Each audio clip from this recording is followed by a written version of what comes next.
Lost my best friend to 23. She left her body and hovered above me. I saw no shadow, I looked around, searched every building and home that I found. I saw no shadow, but felt a glow. The warmth inside me, it kept me afloat. It felt like heaven had found my bones and gave me comfort when I feel alone. Now you're gone, I'm alone. I guess it's time to get better. Through the pain, I will go alone. If I fall, break my bones, I will scream even louder. 'Cause I'm not dying alone. I lost my best friend to 23. She left her body and hovered above me.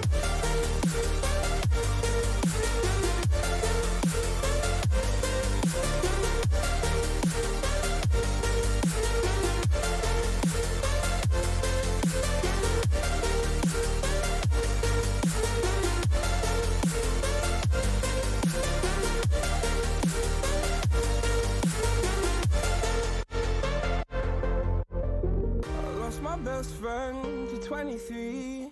I heard the heavens crying above me. They gained an angel, I lost a friend. I felt like dying again and again. I went through hell, stared at death, but I keep fighting with each living breath. I saw no way out from where I stood. Felt like the fire had burned me through. Now you're gone, I'm alone. I guess it's time to get better.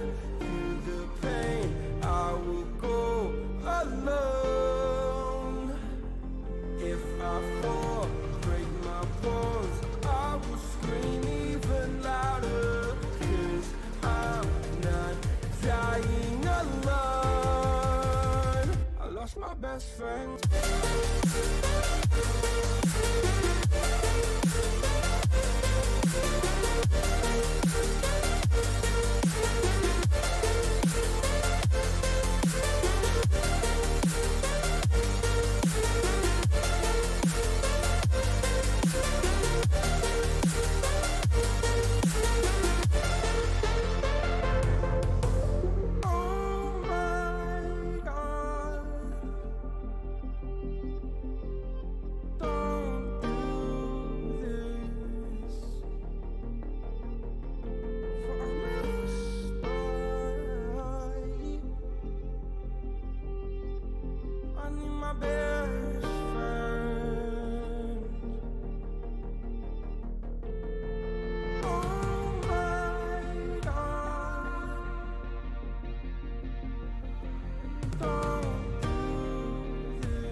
Inside your self-righteous symphony, I would rather let this go than to bring it up again. But What's up, nerds? Welcome back to another Burly Fishing Live on a Thursday. We're excited to hang out with you guys, and you know what? Yeah, listen in real quick. Sometimes people suck, and they do bad things. So we recently, as in an hour ago, had a big ol' scam alert on our YouTube. So if you guys entered the giveaway, if you commented on the giveaway, I apologize for any inconvenience. All I can say is people suck and they do bad things sometimes. I would never use WhatsApp, nor would I change the name of my YouTube channel to WhatsApp in this phone number. So please, if you saw it, don't respond to that. It's obviously not me. He took on like my profile image and all this nonsense. So I apologize for that. That sucks. That happens. Here's the deal though. That just told me that we can't do like the old school way of doing giveaways anymore. Like I can't do this on Instagram. I already stopped doing that a long time ago because they're crazy. Instagram scams are crazy. So instead, we're going to go back to something we did a long time ago. We used an app. Unfortunately, you have to like sign up for the app, put in the info, but now I wholeheartedly believe in it because it is way more secure and safe. And you can just unsubscribe from like any of their emails that they send you. That's just junk mail. At least it's not a scam for your personal information. This is the best way we can do this. I still want to give you guys stuff. Paul and I have so much stuff we want to give away, mostly because we've been afraid to just do giveaways because we don't want anybody to get scammed. This is so unfortunate. In a month like this, it sucks. I'm really frustrated about that. Also, Paul is feeling kind of dead today, so just bear with him. He's drinking his tea and bearing in. He's got a little neck pain going, a little pinched nerve. I did just scorch my lip, so I'm a little more awake than I was. You scorch your lip, you will be awake for life. Everyone should know, like fresh tea that you pour into a Yeti mug is a threat to your life. It is magma temperatures forever.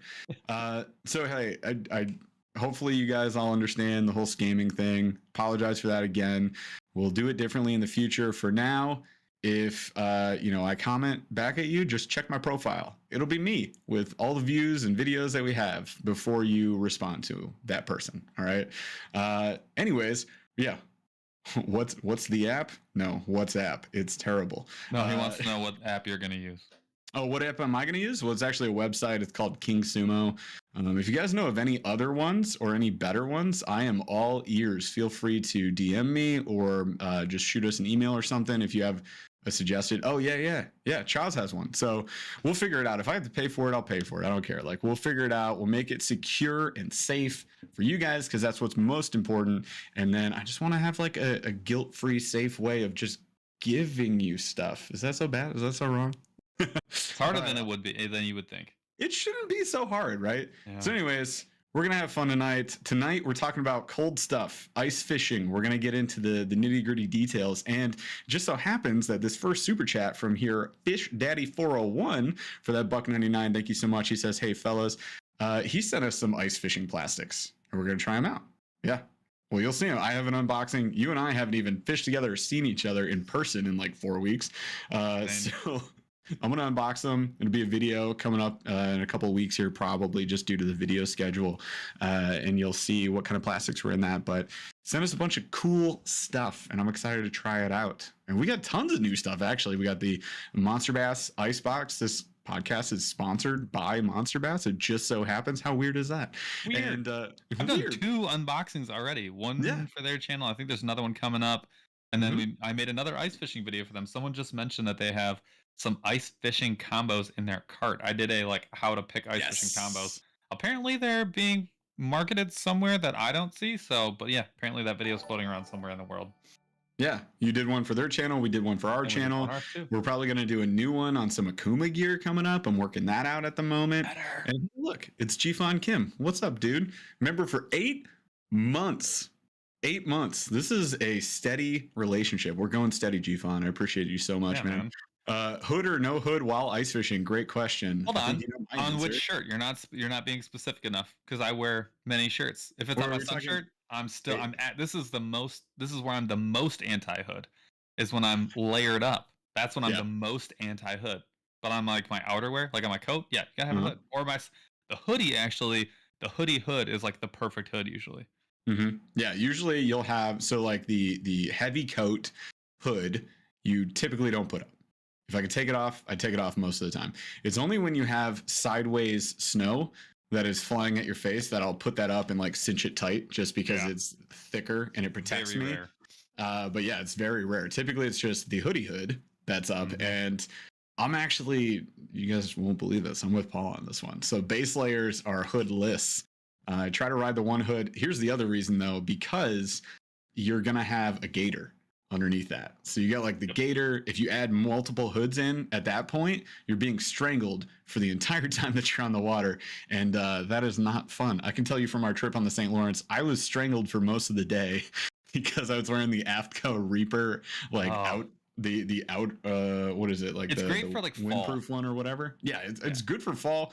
As soon as it gets below 40 degrees, that is not ideal. That, unfortunately, the Reaper jacket, the one that's like windproof and rainproof and stuff, that one is only good for this very small window of temperature, and then it's Michigan. not good. For the South, though, if for the South, that's probably a winter coat. I mean, like legitimately, that's for during the day, for the most time in most days. That's probably good for like at least a third of the year. So I get it, especially being windproof. I totally get it.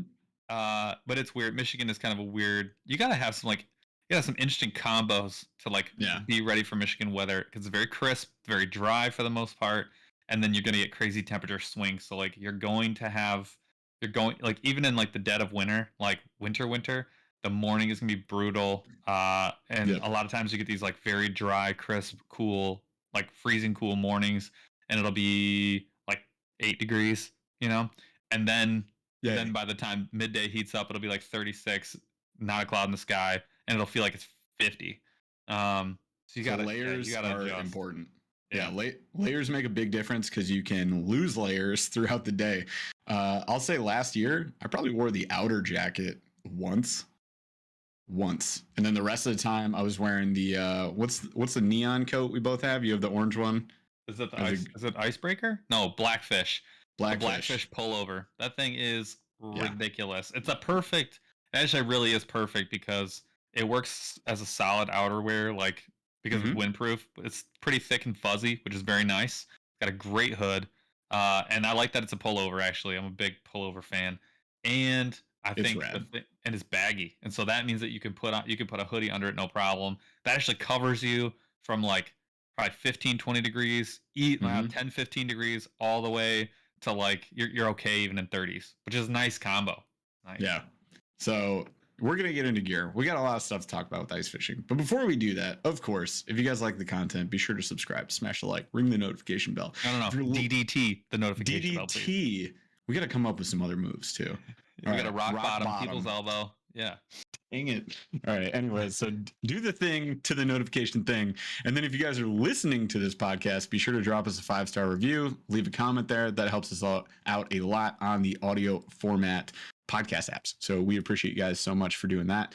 Now, as for some news and noteworthy, some updates here, I want to welcome Real Fun Outdoors to the Snorlax crew. Just joined 6 days ago. Appreciate you, man. Welcome, and sir. Then we have on 12/14, Tuesday the 14th at 8 p.m. Eastern, we have a members-only podcast. If you are in the Shark Deucers or Snorlax crew level, get on that members-only live with us. We'll announce it. We'll push out the link to it and all that stuff. We go live on YouTube. It's just only accessible by members. So if you're a member, get there.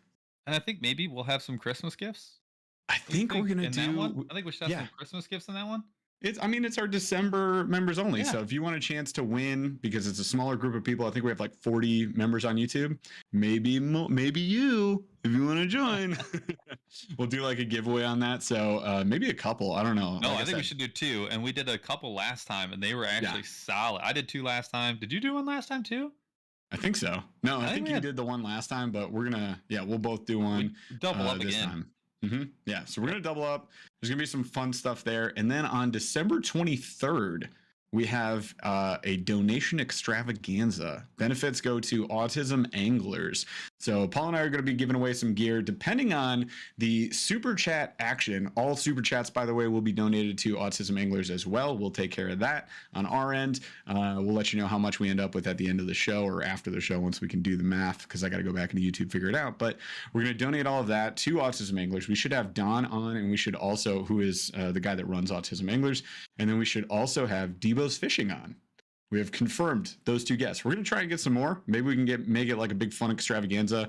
I'm sure Debo's is going to do some stuff on there. We're going to give away our stuff to autism anglers, including lures, baits, as well as maybe some gear, maybe some reels, maybe some rods. I don't know. We'll have to see how rowdy it gets in there, but I think that one's going to be a blast. I'm ready to just like lose my shirt and freight. I'm ready. We'll just knock it all out. Also, big super chat thank you to Social Bass Junkie 818. I love Monster Bass, Burly Fishing. You guys rock. I have learned so much from all you guys. Keep it going. Fire emoji, sunglasses emoji, fishing emoji. It's a smudge on my desktop. That's not another emoji. But thank you so much, man. That's awesome. That is awesome. That's like the coolest thing to hear. I love it. Yep. All right. Well, let's get into talking icy stuff with our Q of the D, huh? This one is not icy related, but it's top of mind. So, where do you think the worst place is to go, or the worst person to go see? Right, the doctor, your tax guy, car dealer, or the dentist. Ooh. Your options are doctor, tax guy, car dealer, or dentist. Where do you least want to be? So hang on, before I answer this, I do want to say also, you guys, there is a giveaway at the end of the show. Again, this is sponsored by Monster Bass. So we have a $25 gift card to Monster Bass, good for anything on their web store, except for the subscription. What do you got? They got a new bait that just came out. Oh, the lipless? Yeah, so if you guys haven't seen this, this is the Incision 69. You heard it right. This thing is actually pretty cool. Let me show it to you, though. While Jeff is thinking about his illustrious answer that he wants to provide you. I mean, that's a pretty great answer. What I like about this, look how skinny that guy is. That is, yeah, that's pretty totally cool. Different. It is different. It's sweet, and it's got a really narrow profile. I won't get to fish it till next year, but that thing's heckin' cool. Yeah, I'm sad I don't get to use it right now, but yeah, it is rad. So yeah, we'll do that giveaway at the end of the show, and you guys, I have a standing giveaway offer to you, and Chaz will tell me when it's available, when you unlock the next level, okay?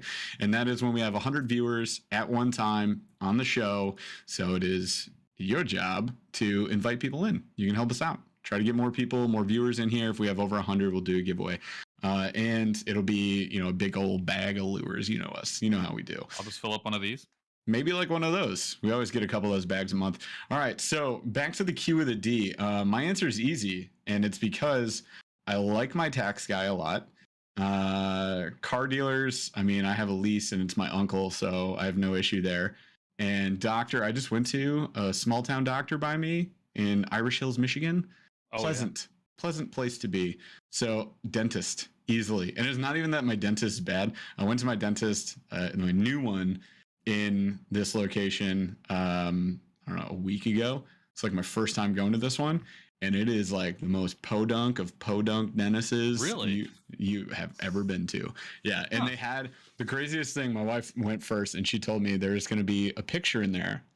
And I'm not going to tell you where. I'm not going to tell you what it is. But when you see it, you're going to be like, WTF. So they lay me back in the chair, and on the ceiling is a picture, like a 1960s cartoon of a cat dentist, where the dentist is a cat. All the people are cats, right? And there's a little kid cat in the dentist chair getting a tooth yanked out.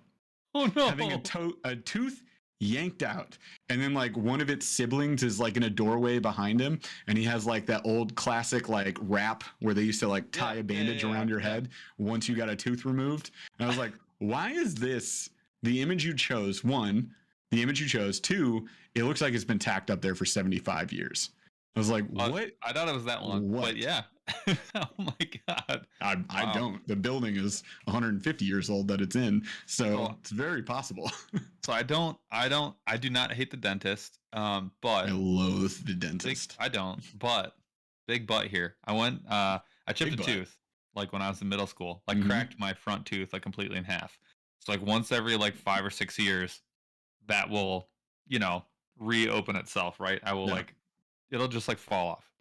Yeah. Maybe it's like 10 years. I don't know. It happened twice. And so when it happens, just have like an exposed root, and so it's like very painful. So I'm like, oh no, this happened again. My face hurts, and so you call the dentist, and you're like, I would like to have you fix my face, and they're like, sure, come on in, we'll charge you $1 million. So you go, and you sit down, and they have to numb you, right? And that requires you to get a shot in your gums, which is like, I hate shots. Like I have very few. I have very few fears, like very few. It's like it's a low number. Shots is like number one. Wow. Number one, and it's like far and away. Like it's not close. Just gonna poke you with needles when I'm mad at you. I'll be very fearful. and I like mentioned it in passing to this guy. I'm like, yeah, I really don't like needles. He goes, oh, it's cool. I have a trick. And I'm like, you have a trick? What? How do you have a trick for sticking a needle in my mouth? And he takes he's going to put the needle in. He takes my cheek, stretches it out, and as he's going to put the needle in, he shakes my cheek with his hand. I'm like, how is that a trick? That's not a trick. That just hurts. It makes you really inaccurate. What if he's like, I got a trick, and then he just slapped you as hard as he could, and then he just stabbed you in the gums? That would have been way better, because I would have been distracted. I think he was trying to distract me, but really he was just shaking his target. I'm like, this is not a trick. This is making you wildly inaccurate. I don't understand. So yeah, I do not understand. That dentist I never saw again, thank God. But yeah, so dentists I don't really care about. I love going to the car dealer because I love to dicker and I love to wheel and deal. And so when I go into the car dealer, I know that this guy, whoever I talk to or gal, is not going to be having yeah, he's gonna not be having a fun time because I'm in it to win it. I'm not gonna lose. Fired. I mean, he's not gonna have any fun. He's not making any money, and it's gonna take him a month to get a sale.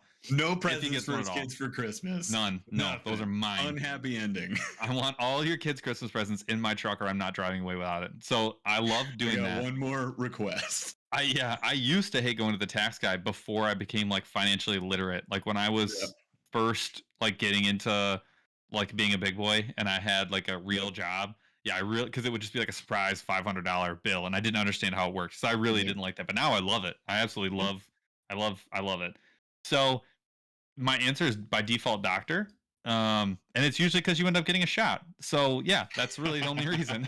I really don't like them. Like I just got a shot yesterday, and I literally I knew it was going down. And so this nice gal comes in, and she's got the needle so casual, like it's like a pen, and she's throwing it around, and I'm looking at it like, she's like, I know it's coming, and I'm trying to remain calm.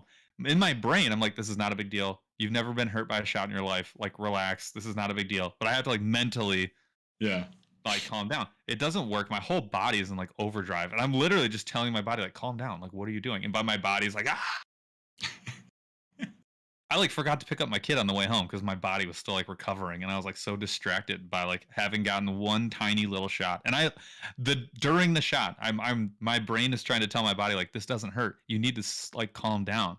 Yeah. And it's like my body's like, no, bro, I'm going all out. With nothing else in this world am I like that afraid of anything. Where like I can't. I have like a difficult time like controlling my fear. It's a weird experience. We played rugby for years. I've had like broken bones. I've like totally messed up my face, and just been like, I'm fine, and like no fear whatsoever, none. Like, but a shot, I'm like a child. So yeah, I'll go doctor. Wow, learn something new every day, guys. And now I know your greatest fear. Do you remember that? Do you remember the movie Saw? Yeah, when she fell into the bucket of Pit of needles. That's my worst nightmare of all time. When I see her like raking through the pit of needles to try and find that key, and she has like needles hanging out of her arms, that's what haunts my dreams. that's what it is. Yeah. Oh my gosh.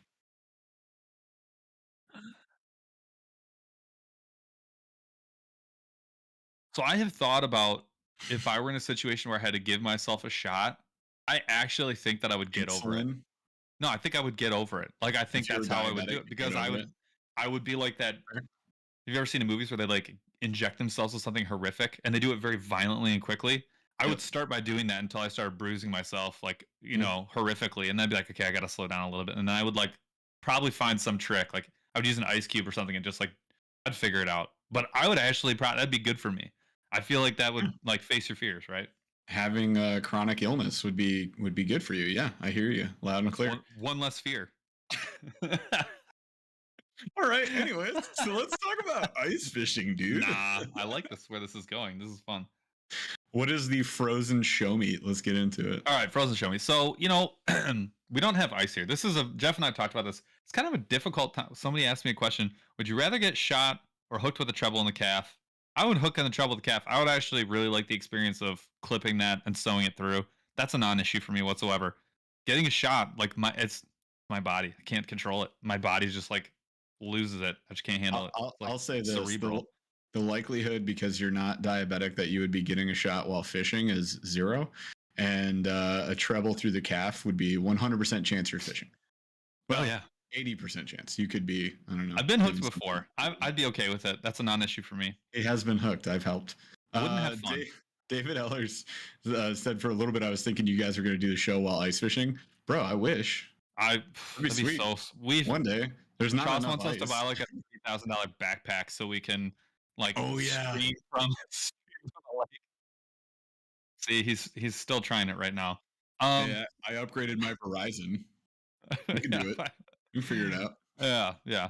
Right. So anyways, this is a difficult time of year. So if you're an outdoorsman, right? If you have a hunting license and a fishing license, this is a decent time of year, but you know that there's this awkward window at the end of hunting season. So like the end of gun seasons, like the mid-November onwards, there is a late gun season that we get to take advantage of here, and the late bow season, but that's mostly for private landowners. So like by the time like mid-December rolls around, like everything's pretty much shuttered down. Like there's a couple of small game opportunities that you have, but like fishing is pretty much gone for a little bit. It gets very cold. If you're a kayak angler, it's pretty unsafe. You'll see even guys with boats, they're kind of like, hey, we're shutting it down for the year, whatever. You could definitely bank fish, but it's really not the same. Like it's very difficult to find fish. They've gone deep. They're not as active. It's freaking cold. So at this time of year is very challenging. Not a lot of hunting to do and not a lot of fishing to do either. So we basically are left with either traveling to fish or just like dreaming about ice fishing. And this is, I honestly, like this was the reason I ice fish, was because I knew that this time of year happened. And I was like, man, I really would like to also be fishing when there's not much else to do. Hence, now we are ice fishing. So we're in that spot. Mm-hmm. And this leads me to topic number 1. We talked about it before, but it bears bringing up again. Safe ice. Jeff, what do you consider safe ice? And we need to be really clear here. If you're walking with, we'll say, a sled, so maybe you have, we'll say 75 at least pounds of gear with you. Yeah. So you are a 300-pound item walking around. I mean, I'm more than that, but yeah, it's so I don't know, like 2.5, 3 inches. I do not thoroughly enjoy the sounds that ice makes when I'm out on it, and Paul knows this. Like I'll be the one that's like, yo, did you hear that? What was that? That's me out on the ice. If you don't know what the sound of ice is, it's like like it's usually like an odd alien getting kicked in the shin, like that sound plus a gunshot. Yeah, it's kind of terrifying. The first time, this is my 3rd season ice fishing. The first time I went ice fishing was really like the first time I walked out onto a lake. And I mean, I've been out on maybe smaller ponds and stuff when I was a kid, and we were just messing around and, just doing kid stuff. And if it's unsafe, we don't care. So now that I'm like an adult and I have a family, I was a little more sketched out about it. But at this point, I'm very comfortable with it. You fell through though. You had a time when you went through the ice, like a leg. My whole leg up to my hip went through, which is also where I found out that those striker ice bibs you just picked up yourself are fantastic because they float and they seal out water. I fished the rest of the day and I went up to the hip. It was crazy, but that was also super late ice. So it was at that time of the year, like March, basically, where this was a smaller lake. So it was still frozen over, but barely. And you were seeing like the little wells, those little like, Yeah, those pockets that splinter out a little bit, and that's where you have like the warmer water coming up, melting the ice. And I tried to avoid them, but I went to a spot that was snowed over, and I didn't see it, and stepped right through. But luckily, it was solid enough that it didn't like all break up around me. Like that's not really how it works, which is also where I learned a lot, and a lot of that fear went out the window because I was like, well, now I experienced it. Now I've been there, done that. Not that big a deal. So yeah, I'd say like 2.5, 3 inches. I think you and I we usually go like 2.5. For me, it's 4. I want to see 4. Yeah. Okay. Yeah. Well, For me, I'm when less I safe go, than you. I like to see I live 3 my inches life would. a quarter mile at a time. Yeah. The only time I feel comfortable on 3 inches when walking is when I know that most of the lake is 4 inches and I've seen a bunch of foot traffic on the ice. That's when I do feel look safe. for that. Yes. Yeah. So my approach to ice is, one, I want to have seen a bunch of people walking before I even go. I want to see holes drilled before I go. And then I drill as I walk. That's just my MO. And I'm looking for 4 inches. If I'm in that 4-inch range, go ahead. I picked up a spud like 2 years ago. I think maybe right when we went. Entirety of last year. Spud is really nice to have. Real quick, before we keep rolling with that, shout outs to Greg Whitaker for being with us for 9 months on that Shark Tooth station. This guy, I can't believe that it's been 9 months. It's insane. I can't believe we had memberships this long, but he was like right at the beginning, and he flies that Shark Tooth Nation flag real well. But anyways, yeah, the spud augering on the way, making sure the ice is like uniform, right? The uniform ice is kind of a big deal. And because of the like this weekend, for example, so it's been freezing cold the past week or two, and fishing obviously been terrible. So I have skim ice and snow on top of that ice on all the ponds and lakes around me. But at first you're like, yay! And then this weekend it's going to hit 50 degrees, so it's all going to go away. So we have the cooling, warming. Couple things about ice, and this is some stuff that you'll figure out if you scout ice enough. So, see, Debo, this is exactly where he goes. Gray ice with big cracks is good, right? No. That's it. The sarcasm. You belly flop on that has been sent. Try to slide across it. If you want to reenact It's a Wonderful Life, you get on your shovel, you slide down the hill, you go right into that ice. So we've got what I look for in ice is, and the ideal ice would be crystal clear, like very clear ice. It would be 6 inches, and I would expect no wind. If you want to see ice development, like ice development conditions, where if you want to see like, okay, we're close, but I want to know what this week is going to do. I'm not too worried about heat during the day. I'm a lot more worried about warm-ups at night. If my night temps are below like 25 or below, we're making ice. We're still making ice. So I'm good. What's going to kill you more than anything is wind and snow. Wind will ruin ice development faster than sun will. In my opinion, and snow is an insulation layer. So like long-standing, heavy amounts of snow, that development's going to be uneven at best. So yeah, that's just some stuff to look for. But if you're not an ice fisherman, you don't care, and we'll move on. But it is important. I'm going to bring it up every time we talk ice. If you're walking, 4 inches is the minimum you want to see. If you're driving anything, you better know what you're dealing with, and I'm not even going to get into that. So that's the walking setup that you probably need to know. Somebody put a vehicle through the ice on Lake St. Clair. On Lake St. Clair, video like. Okay, so it was. I don't remember if it was last year or the year before, but there were in one day in the same area. Couldn't believe it was the same area. I think it was 6 or 8 trucks went through the ice in the same day, all at different times, different parties. Unbelievable. All in the same spot on the Canadian side. So hard to believe, but it's. Yeah. If I lost a rod, I'd be like, oh no, my rod, it's gone. Like if my truck went through, I wouldn't even. There's no insurance for that, guys. So you're like, okay, I was using it the way it's supposed to. It's a truck, right? Like you're supposed to be able to go wherever you want. It's off road. I was doing hot boy stuff. You can't mess with me when I'm doing hot boy stuff. What was that? Yeah. Oh. Well, in some places there's ice roads, right? Ice road truckers, people, let's go. Just not here and not across Lake St. Clair. It's like 12 feet of ice. But anyways, all right. So before we get into like the stuff, I do want to kind of talk about goals. We didn't do a goals last year. Fair. I actually have quite a few this year. Jeff and I have talked about this one already. last year was like brutally unforgiving for tip ups. Not a single Unforgiving. fish on tip ups, and we set them out. Nobody Not did. every time. It wasn't just us. No, yeah, like a lot of I've not that no one in the world caught a tip No, up of of a fish, course. but Just it was people it we just seemed fished with or talked to. Yeah. yeah. So I would Jeff I think has been hankering for a tip up pike, and so actually that's my I biggest haven't goal had the for the year. chance. I don't think it's close. My biggest goal for the year is to tip up pikefish. So what that's going to mean is Jeff and I might make some videos where we only bring tip ups. We can have Yep. 3 each, and we might lay out a grid and maybe even bring some other people so we can lay out some more tip ups because we both have really good pike lakes next to us, like very close to us. So I would love to see some of that. That's my number one goal. I'm really excited at fishing this lake right here because I know based on the fall patterns I was hitting, there's a lot of pike out here. Yep. A lot. And there's some monsters. And so we talked about live baiting.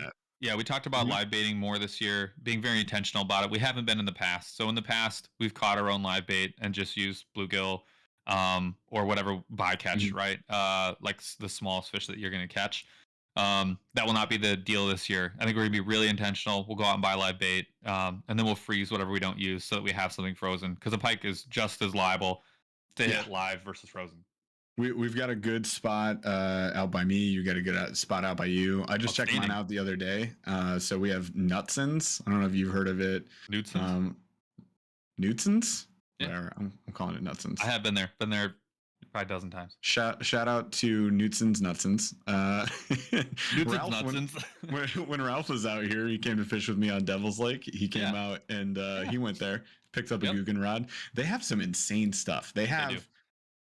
We got to go back there because they have. It's a one-off. So for people who don't know, it's a one-off tackle shop that has been very successful. One of the few like brick and mortar stores that has everything from bows all the way up through fishing stuff, fly fishing stuff, and like a lot of gear. They've got like waders and everything else in between. So they are one of the few brick and mortars that have made it, and they have a name for themselves for sure. They also have a ton of kayaks. I don't think they have any super duper nice ones that in stock, but they were the Sun Dolphin capital of the world for a while.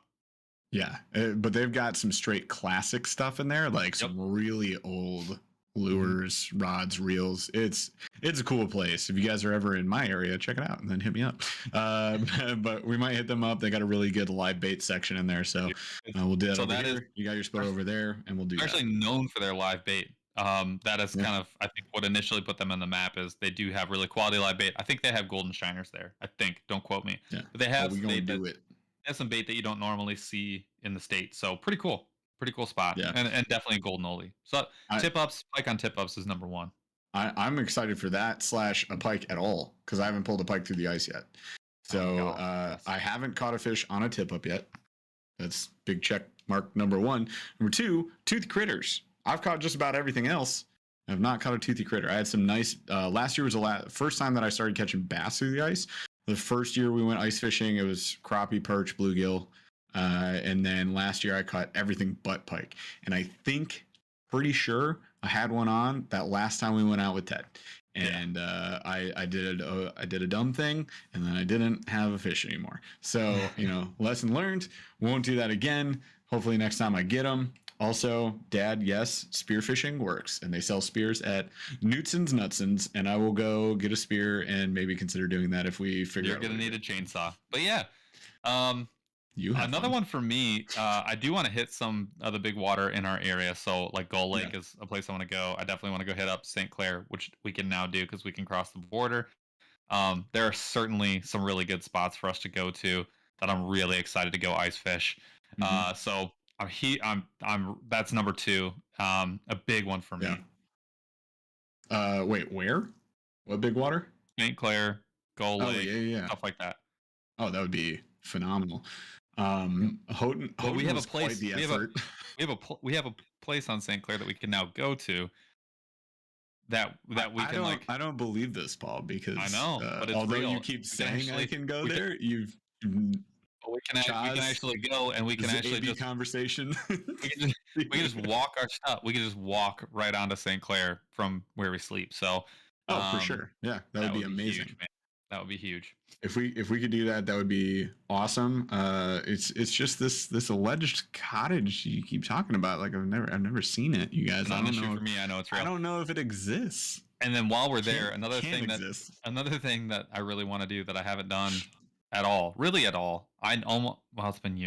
I don't target walleye anymore. I never do, because we end up fishing ponds a ton, and all I want to do is catch panfish. It's like my favorite thing. I have like shunted all other forms of ice fishing almost exclusively, because all I want to do is chase panfish. It's so much fun. It's definitely a disease. I got to work on it though, so I think targeting walleye would be fun. I don't know if I have the patience for it though, because I'll see a crappie school go through, and I'll instantly be changing, swapping out for a baby jig, and god, nothing like it ever. Which, before we move on, this came up a couple of times, so should we do it? Should we talk about longer versus shorter rods? Can I do that? No, not yet, because we still. Fine. Where are my goals, man? What is you have them? This is Paul fishing cast. Moving on. Get out of here. they're all my goals. No, I definitely dig the walleye approach. If given the opportunity, I would love to go fish for lake trout, because we did it without knowing really anything that was going on in the area when we fished Higgins Lake. Which is like, I mean, there's lake trout there, but all the other guys out there knew what they were doing, and we were sitting in a snow blizzard, so I mean, we couldn't effectively do anything. Let alone, we had no idea what the conditions were like out there, what the fish were biting, where they were biting, or anything. We literally just dropped jigs in 140 feet of water, and we're like, well, here's hoping. Plus, I was using Lauren, so guess what, you guys? I got a Vexy this year. It's over there. Right. I've showed some pictures of it. So I have a Vexilar now, same one as Paul. It's the FL8 SE. If you want to check it out, it's the Gens pack. It comes with that notable blue pack that's supposed to like sit in buckets and stuff. So I'm excited to play Fish Atari this year. That's going to be awesome. So that one of my goals is just using that, getting used to that, being able to actually see fish and understand what's going on, versus when Lauren didn't tell me any information, even though she had a flasher. It's all a lie. It kept freezing. Remember, you were there. Like, it kept freezing, then it was working, then the gain was trash. Like, it was garbage. It didn't work at all. So we're not using that this year. Lauren is warming herself up for the rest of the season. She is on the shelf. Done. I think she might actually be dead. She might. Well, we'll get to that later. But yeah. Oh, y'all, update on the 100 viewer giveaway. We're at 60 viewers right now. So invite your friends. Invite your moms, your dads, your cousins, your distant relatives, anybody who knows how to spell the word fish. Get them in here. That'd be great. With the internet. So yeah, I think that borderline covers the goals. Yeah, I'm good with that. Mule jigs. Goals. Mule jigs, yes. So the funny thing was, who was it? Candy Fiala called it out on the video, actually. She said, and I told her not to worry about it. Yes, those ones right there. Purples and blacks in 164 or even 180s. So we're going to go super light mule jigs, fish the donkey tail, the horsefly. I might even trim them and just test them out. I think the horsefly will be absolute money. And Candy Fiala called this out on the video. She said those bobbers, the bobbers that came in the Monster Bass ice box, the slip bobbers, or not the slip bobbers. She said that was like, she was like, this is how I learned how to ice fish. Yeah, I get it. It's so, and I put this in every video I've made. Like I do understand that, like, that is the way that people ice fish, but I think that it's probably like 10% at most of the way people target fish. Oh, 100%. Like, I think most people that, you know, there's nothing wrong with it, but I do think that, like, I don't think it's the best way to learn how to ice fish, right? Like, I think that a lot of people very quickly migrate away from using the bobber and go quickly over to a tip up, jaw jacker type setup, tip up, which like I haven't caught on my jaw jacker yet either. I'd love to do that. A trap, or just jigging. So but yeah, jigging is just way more fun. Also, I'd love to add a goal here on the double dropper rig. Oh yeah. I think I used yours last year, but I didn't catch anything on it. But I got some different flies and stuff that I've picked up this year. I got some VMC. VMC makes some really nice ones. I know you've tied a bunch, and we have stuff in our There's nothing fly wong with using a regular situation. double dropper, but like No, for sure. I loved that was the coolest thing when we were on the big lake. Wisconsin. Yep. No, well, yeah, that was sweet too. But when we went to look for lake trout, Houghton? and I was catching, Higgins, perch on the fly that I tied. That was just the coolest, man. So G-Fun asked what the double dropper rig is, and is it different from the drop dead Ned? So Not really. not really, but yes, it is. Like the drop dead Ned is a Ned with something above it.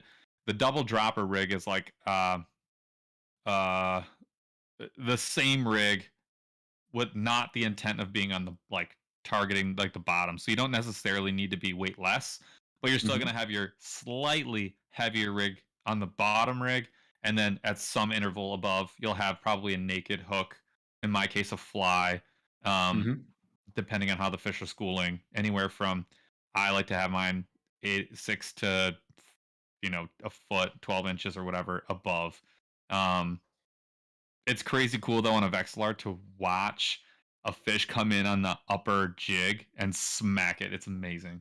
It's so much fun. Or when you catch two, especially with perch schools. Catching two at the same time is pretty rad. I think did you do that, or Ted did that, or both of you did that? I think it was kind of. Oh, I don't think I did. I know think it was Ted Ted. did it. I don't think Ted I did. did it. Ted's Yeah. the man. That was Real awesome. quick, Kevin Jensen called out, hey guys, Jeff, where can I find a Ned Nerd shirt?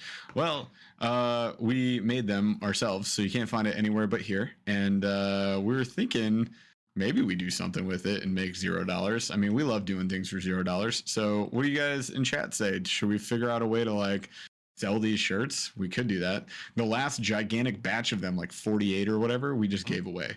So Yeah. that was that was for our members.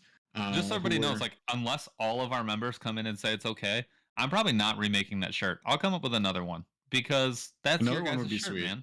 That's your guys' shirt. Like, unless everyone's cool with it, we wanted to have that like be Yeah. for us, right? For like the members only. So that's all I'm But saying. we have been getting a ton of questions about it, and then there also rad shirt. are.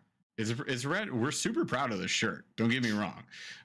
We there's like almost zero way we can make any money on it, so we don't have exactly any intentions to like mass market it. So it's not going to be on the Monster Bass store anytime soon. And by the way, the Burly shirts have been out on the Monster Bass store for a while. So Rafi, I'd love some answers. Wouldn't that be great? I told him to restock them. So I apologize to you guys for that. If you've been looking for them, I'll figure it out. They when are I'm back in such there. good shirts.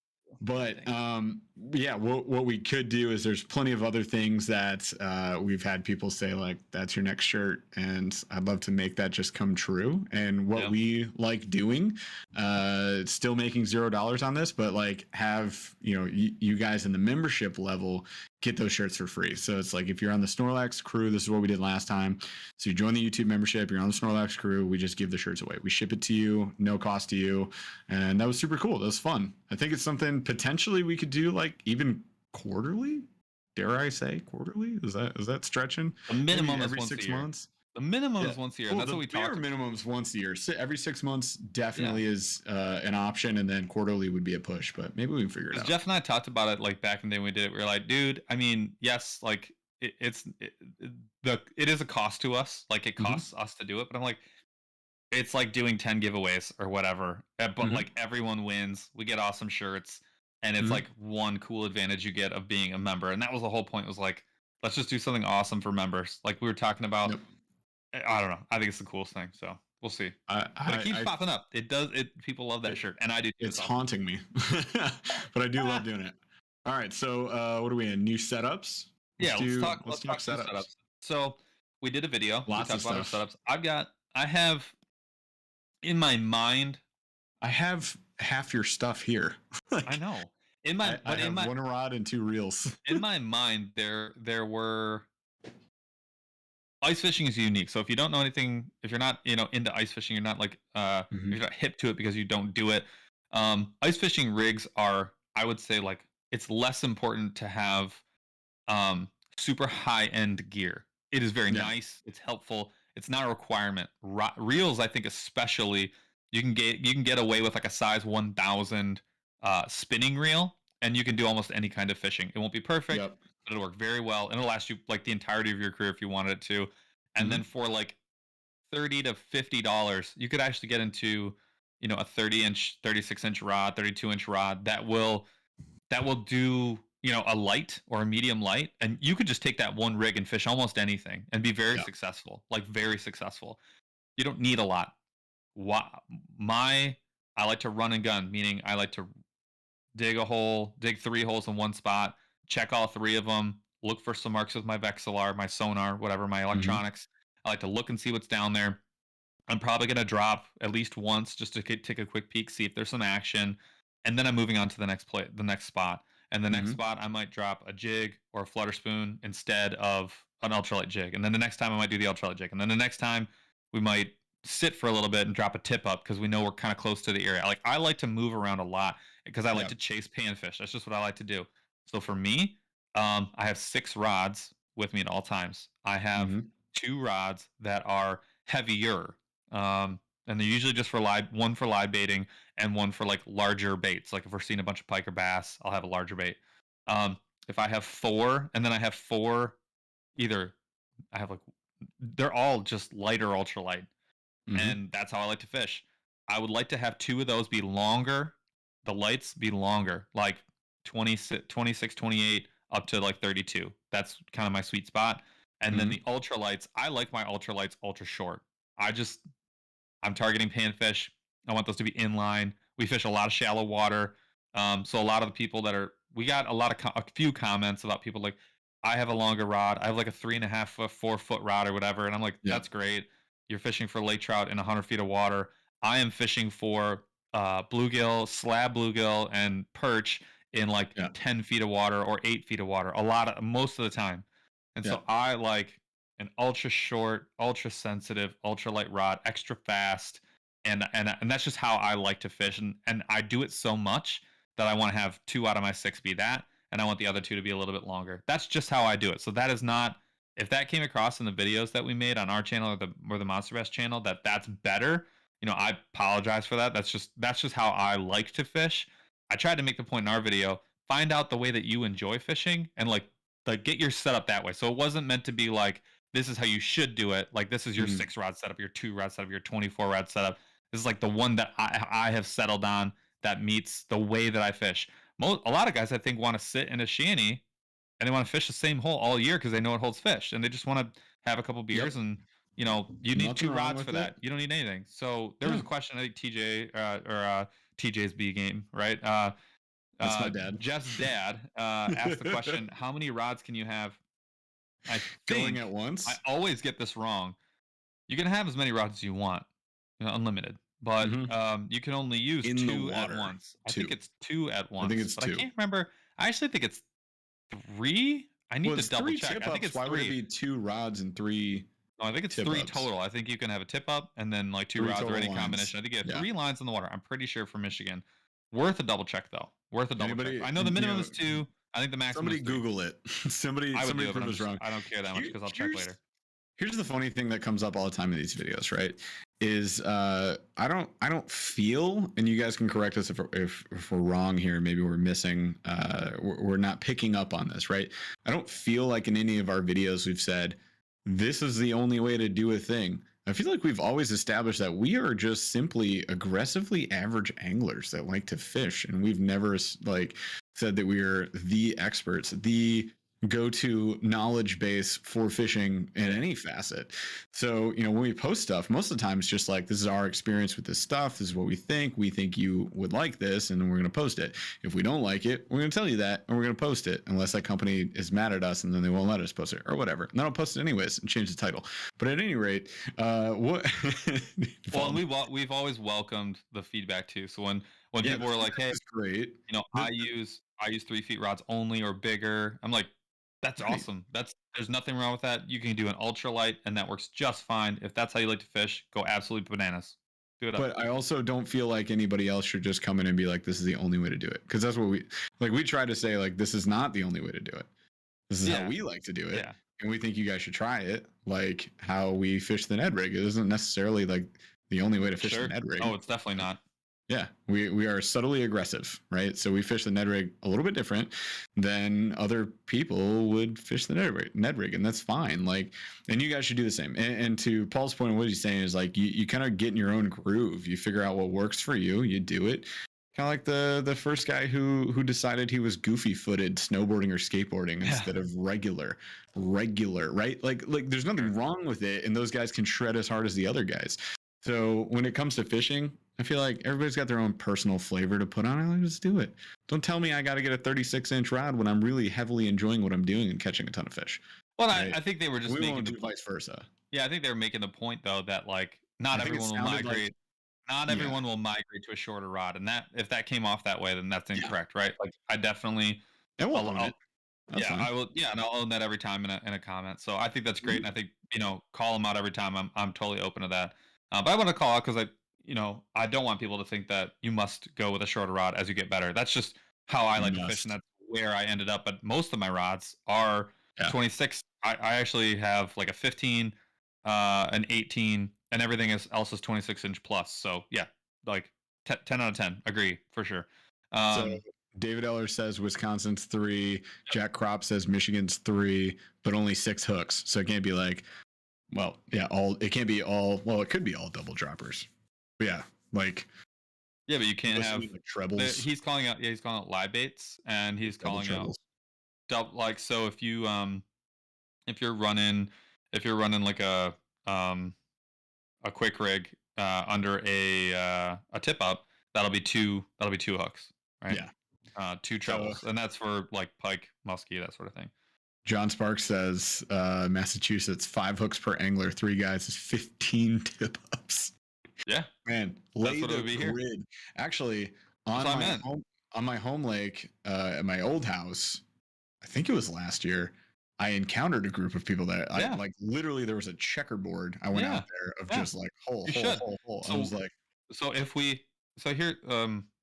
Jeff, you actually have a spot where I think it would make a lot of sense to lay down something like that. What you're looking for is anywhere with vegetation, like lasting vegetation, cabbage if you can find it. And what you want to do is you want to lay down a grid. That grid should be probably 20, 30 yards apart, maybe 30, 35 yards apart per hole. And you do a grid of where nothing is within 20 yards circle of each hole. And you just dig like 30, 40, cover the whole area where you think there might be fish. And then you strategically lay out your tip-ups. And let's say you get a hit. Then let's say you get another hit, and they're all in like 8 feet of water. Well, now you take all the ones that are in the back that are the furthest away from that 8-foot range, and you move them all closer, right? And what you're going to see is those fish are, what they're doing is those predator fish are chasing schools of like bluegill and perch that are hiding in that vegetation, and they're doing what they do in the springtime and in the fall. They're hammering them.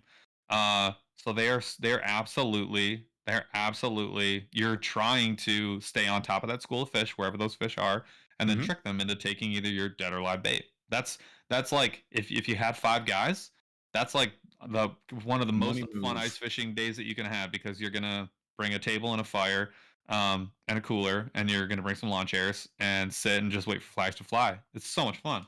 I want that. I don't think we've had that recently. No. Real Fun Outdoors asks you, and also Real Fun Outdoors, I said welcome at the beginning of the episode. Welcome to the Snorlax crew. He's got his badge there. Look at this guy. They grow up so fast. What do you mean by cabbage? He asks. It's a specific type of vegetation. So I would just Google like cabbage underwater vegetation or something. You should see a picture of it. And it helps to know your lake, but you can tell if there's just general vegetation, which is more important than the specific type. That's what pike are going to gravitate towards. And that's actually what, if you know where it's green longer, that's a great place to start ice fishing too. So if you know there's some greenery, that's where you should be. So like my home lake, I know this little pocket, it's a little bit deeper than everything else, and there's 2 humps right around it, and there's always greenery in that the lowest portion. And you can, on the right day, slap the heck out of them with a spoon over there. So that's what I always look for. It's just like regular fishing, rock piles, vegetation, and then big flat open grassy areas. It's got pike written all over it. Yeah. I love it. I really do want a day where we could do like just tip ups. Kind of jonesing for it. Or we can bring other people, so you can be like, we could bring friends. Yes, you could just bring. Well, No think about it. way. If you have friends, well, you hear me out, dude. Hear me out, dude. I mean, you don't have friends, but but they don't even have to be anglers, right? Like, let's say you just wanted to increase your odds of catching a fish. You're like, hey, do you want to come hang out with me on the ice? Go get a fishing license. You will get your 3 tip ups, and now we can have 3 more. And every person that comes represents 3 more tip ups. So yeah, bring your pals. Do it. Let's make that a thing. That would be really fun. Dad says cast on the edge of the pikey weeds. Yes. Mm-hmm. We're not casting, Dad. It's the ice. You don't like ice fishing anymore. But he's not wrong. With his buddy on Lake St. Clair, and he said he walked like 1,000,000 miles with his sled. And did he walk 500 miles? Would he walk 500 more? He would walk 5,000 miles. 5,000, yeah. He did, and he said he wanted to die. So I feel you. I told him like what we did on Houghton. You remember that? Yeah. Y'all 3-mile track. The time we were on like 2 of the biggest lakes in Michigan, we went out there with our sleds and we just dragged them with like 300 pounds of gear, like just every which way in freezing cold temps with sideways snow blizzards, and everybody else was on freaking ATVs and in their shelters. And they would come up to us periodically and be like, "Are you guys okay? Did you get lost? Like, why are you out here?" Yep. And we went till dark too. We were one of the last ones out there. We were always like, because that was several days that we did that, and actually we were producing pretty well. Work. We had enough for a hotel cook-in.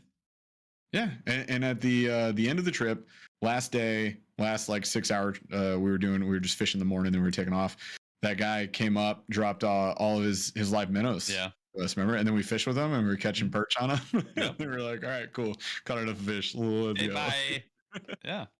That was a blast. Ice fishing is a blast, and I think if anything, we've always tried to with the ice fishing content. Unfortunately, it never gets enough views on YouTube. It just is what it is. Like we're not all the way in that niche. I would say there's a very tight niche for ice fishing.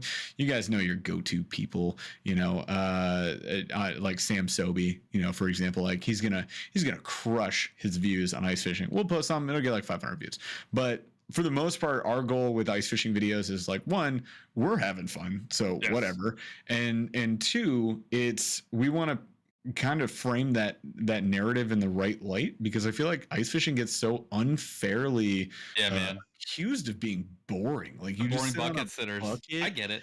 It's not though. It depends on who you go with, I guess. Like maybe get better ice fishing friends, but when I go ice fishing, it's a freaking blast. I have so much fun.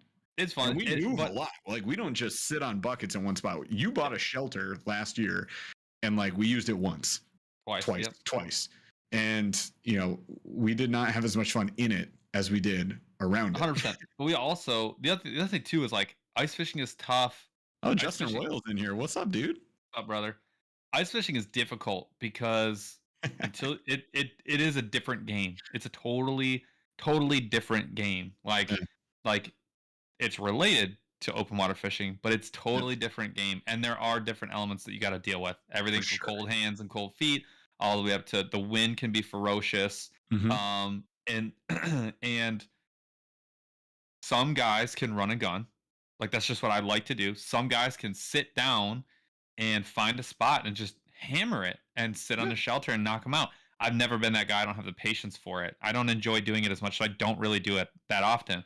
But I will say this, when you get onto a spot and they're schooling and they stay there for you, if you have a shelter, you are that's like that day that I just wait for, because just plugging away at fish and then being able to, the nice thing about the shelter, you can put the camera up, the wind is not a factor, right? The sound quality is solid, the lighting is actually pretty good. You're sheltered, so you're not dealing with a lot of cold, so you can take some layers off. And then you can enjoy yourself a little more. But yeah, I love ice fishing. So anyway, do you want to? Gosh dang. So gear for this year, tried a couple of different reels. So we've basically, I'm totally tapped out on 13 fishing. Like I cannot own anything more. It really is killing me. So hang on. So run down. Paul and I's like setups are all the same. Why? Because I started ice fishing with Paul. So we have the rod locker, and then he's going to talk about his new like rod holder for the sleds, which would be amazing for run and guns. Should I go get it while you're doing the rundown? You could, yeah, go get it. Oh man, Justin Royal's asking about the Corrado BFS. Can you just tell him? Tell him not to buy it. Can I tell Justin about the Corrado BFS? Well, the simple fact of the matter, Justin, is that we don't have that because we are the cheapos that use the Cast King Zephyr. The Corrado BFS is phenomenal. And I would take that by Ethan Duvetter's standards because he uses that all the time. So Online Outdoorsman is your man for that. Super jealous of you, by the way. You're freaking 70 plus degrees. This is a joke, right? You guys down south, this is a joke. Every time I do calls around the world for a living with people to mentor them on their businesses. And I'm always talking to people like down south and like New Zealand and Australia and stuff. And they're always like, man, it is really warm out today. And I'm meanwhile am freezing my butt off. So super jealous of you. That's awesome, man. You just got the BFS. That is legit. You're going to love that thing. You're in the garage with the door open. That's just rude. I hate you so much. That's awesome, dude. Super jealous of you. Yeah. And earlier he goes ice fishing. Never heard of her. Same. I wish I hadn't because it's like a whole new realm of fishing. I have to buy everything for freaking new sonar that only works for ice fishing, the sled and all the gear that goes in it. You get the shelter. There's a lot of stuff that goes into this, you guys. A lot of stuff. But gear wise, Paul's saying he's kind of tapped out on 13 fishing. I hear him. We're gonna get some Akuma stuff. I'm almost 99.9% positive that we're gonna get some of the new Akuma stuff. So we're talking about the Akuma Samar. That's like their main 1,000 size reel that they would suggest for ice fishing. We're gonna get some of their ice rods. They have a whole bunch of different options. I don't know if they have an inline one. I'm gonna find out. If not, no big. We're gonna get some spinning reels. But I picked up. For this year, new gear, the 13 Fishing Black Betty Free Fall, and I have 2 of those now. Big fan. I got one on the 13 Fishing Tickle Stick, which is my ultralight rig. It's that one right there, but that's the Patriot color. That color is legit because it's the red, white, and blue, of course. If you don't know, the deal with the free fall, the trigger drops your lure, and that allows you to one-hand operate the whole deal. It's phenomenal when you're playing fish, especially crappie. If they get finicky, you can kind of just like drop on them. Well, so you can you get them to follow you up. The deal with crappie though is you'll be watching them on your sonar. You'll see nothing. You're jigging you're jigging blind, and then you'll see it start to come in. So your sonar's like a cone. You'll see them start to come in. You either got to race up or race down to wherever they are and get like right above wherever they are. And then just smack it out of nowhere. And it's like the most fun thing. So fun. So having that free fall gives you so much control. So I picked up an extra one. So I got one on the Tickle Stick, which is phenomenal in my opinion. It's got that like flat tip to it. And that's my panfish setup, my ultralight setup. And then I put the other one on a new medium light, which is where did I get the Eagle? Is it the Fenwick? I don't remember. Yeah. I think it's Fenwick. I haven't even spooled it up yet, so I'm excited to do that. So I have 2 of those, and then I've got like the spinning gear, same as Paul kind of has, where we have our sort of heavier setups. I've got 2 of those, and then I've mostly got like the medium light and the light and the ultra light is my sort of go-to. But yeah, that's like an old Gander Mountain spinning setup that I used to use for trout, 500 size. This thing's outstanding. Still works. It does get frozen up. It needs to be replaced. Yeah, and But I just use my old trout rods. I mean, the thing is, like, we have a lot of 13 fishing gear because it's like some of the most commercially available ice fishing stuff right now. You know, not necessarily on purpose, and we definitely don't work with them. But you're going to see a lot of it on our channel just because we have a lot. And hopefully, we pick up this Akuma stuff, and then we can. Then we have somebody else in the picture. Would love to. So we talked about being like a run and gun fisherman. So I made this out of I went and bought a PVC pipe. I actually had this rail laying around. Yak Attack. Yeah, it's just a Yak Attack gear track. You bolt it. I'm gonna bolt it to imagine a rectangle, right? Sled. I'm gonna bolt this to the back of the sled. So I cut out all these little deals here, and then screwed screwed these in. Justin said nice bong.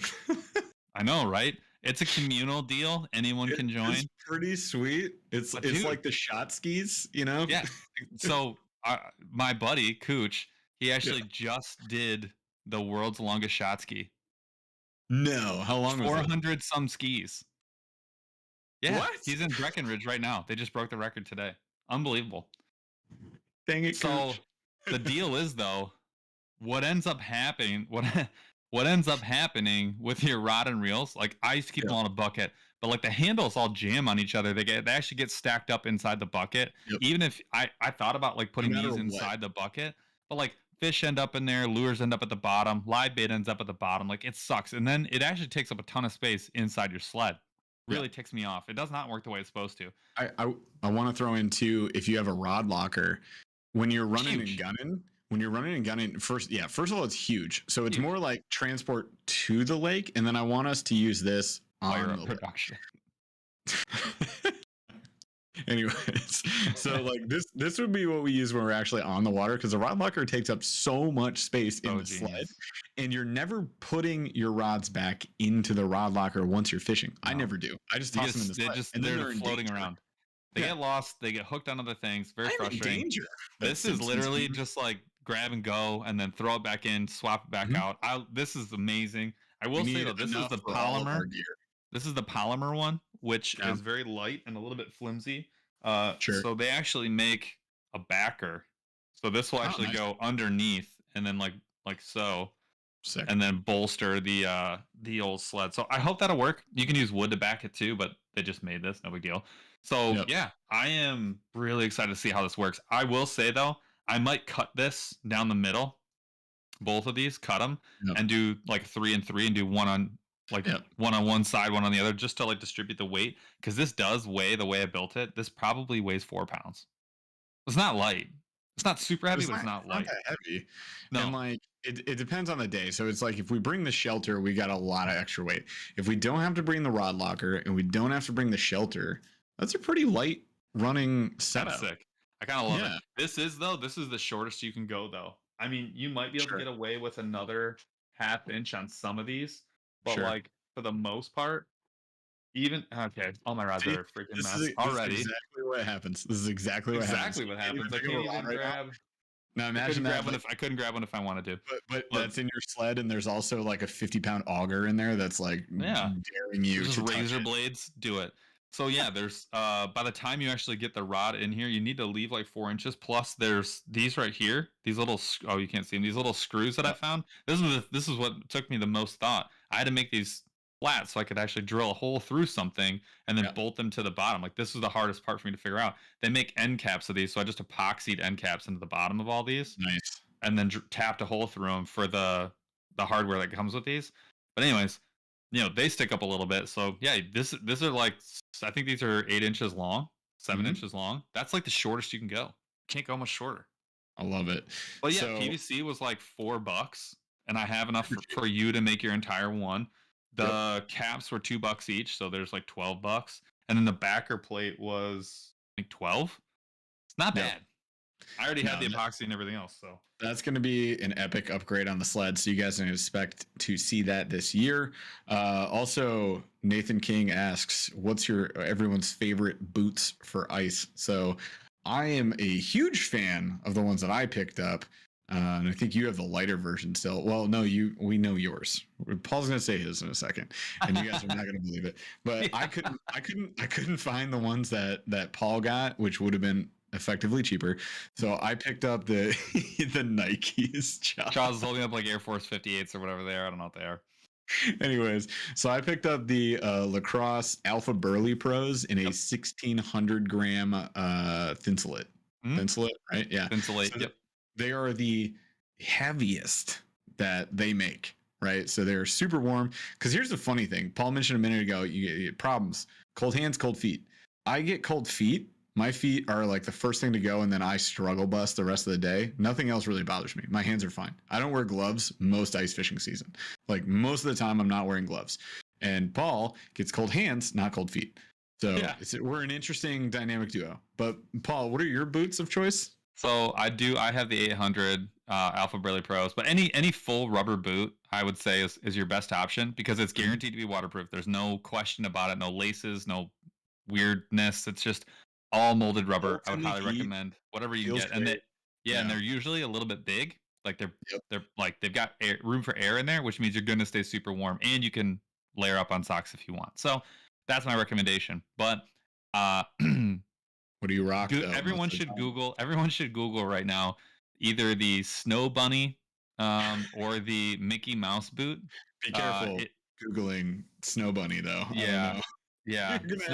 Snow Bunny Army Surplus. You will find a boot that is from Safe Search on sure. Is from the late 1950s Army Surplus. They were actually built for I think it was paratroopers. People jumping out of airplanes. But they are made for Arctic and subarctic conditions. Like I think my boots are rated to 30 below, and then the Snow Bunny ones are rated to 50 below. They are just layer upon layer upon layer of wool and rubber, and then they just trap warm air, and that's all that they do. And you could be like sleeping in a polar bear's den and be like, golly, my feet are sweating. They're amazing. They really are. They're unbelievable. Yeah, they're legit. See, somebody already knows. Nathan King knows. Yeah, those white ones though, I couldn't go that far. The Snow Bunny boots, it wasn't worth it. But I paid $57 for mine, and they are worth every single penny. Waterproof, built to last, and they are legit.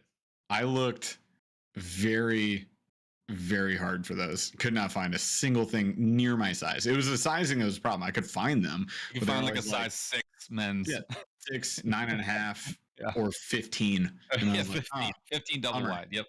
Bummer. So yeah, I couldn't find them. So I went with the Alpha Burly Pros, and I'm extremely happy with them. They are my winter boots all winter long. So I usually use muck boots like most of the fall, which is good for most temps. That 4mm, 5mm neoprene is fine for just being in the yak when it's like 35, 40 degrees at the worst. And then once it gets below 30, I rock the Alpha Burly Pros. I'm a happy boy. So yeah, those are great. They're expensive. They're not cheap. You can find them on sale though, and they make a ton of $200. But there's a ton of brands that make cheaper ones. Just any rubber boot with Thinsulate is going to do just fine. Look at the weight of the Thinsulate. So it's like if it's 800, it's like a midweight. 1600 heavyweight. So anything below 800, not for cold weather, just not. But 1600, ultra cold weather. Do not wear in above 30-degree weather. Feet will struggle. You'll struggle. You will be way too warm. Struggle. Another thing I got for this year. So Jeff last year went with the Clam brand, the adapter to turn like a DeWalt drill, power drill, so excited to have into an auger. So that was amazing. I'm considering buying one, but I wanted to try something different for other people. I've never tried a different one, so I went with a $25 Strike Master adapter. It doesn't have a handle. It doesn't have like the grip pull or anything like that. But it takes my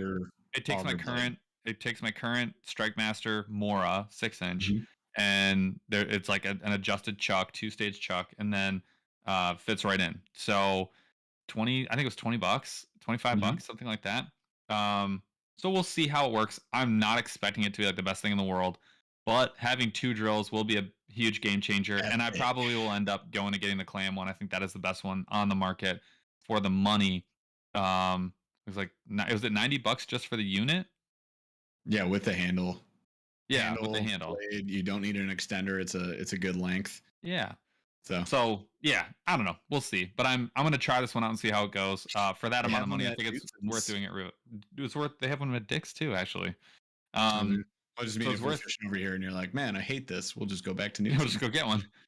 They are really cool though. The Clam ones, I do highly recommend those. I've used it.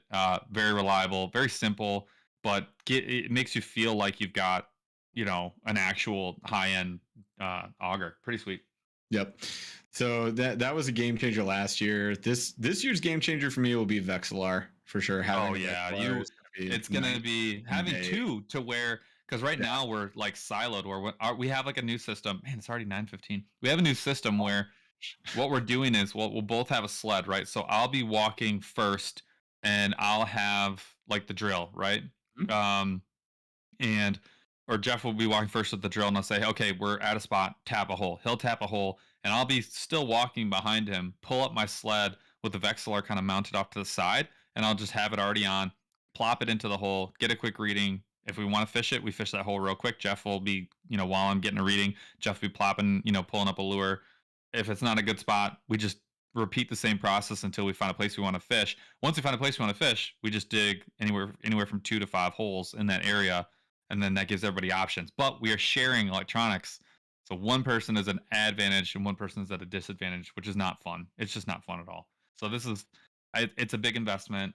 I'm glad you did it. I think you'll be glad you did it, especially when you have to go out on your own. You'll be so much happier.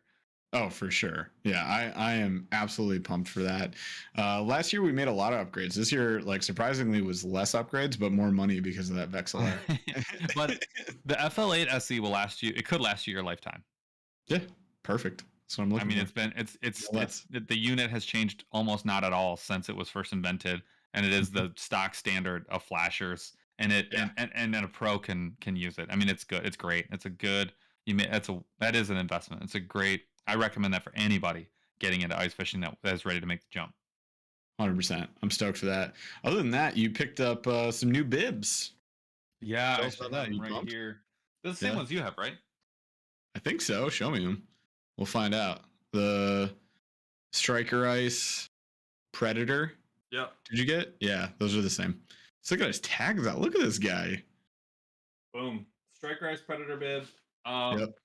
Cool thing about this bib is reinforced kneecaps, right? So these are like a harder.